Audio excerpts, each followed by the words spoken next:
আমাদের কি হয়েছে আমরা মৃত্যুকে ভয় পাই না? আমাদের কি হয়েছে আমরা মনে করি না যে আমরা মারা যাব?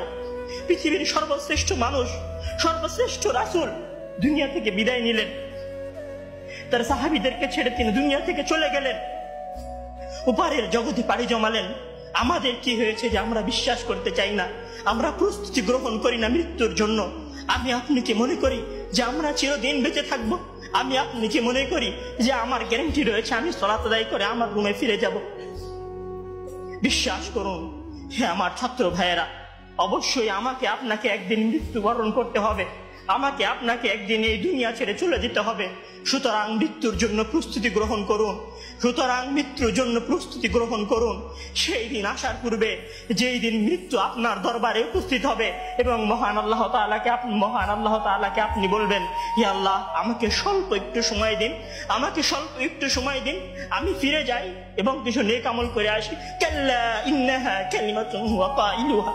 তখন মহান আল্লাহ তাআলা বলবেন, কোনো সুযোগ নেই, এটা তো তার মুখের কথা মাত্র, সে ফিরে গেলে আবারও আমল করবে না, সে ফিরে গেলে আবারও আমল করবে না। সম্মানিত ভাইরা, সেই দিন আসার পূর্বেই প্রস্তুতি গ্রহণ করুন, সেই দিন আসার পূর্বেই প্রস্তুতি গ্রহণ করুন।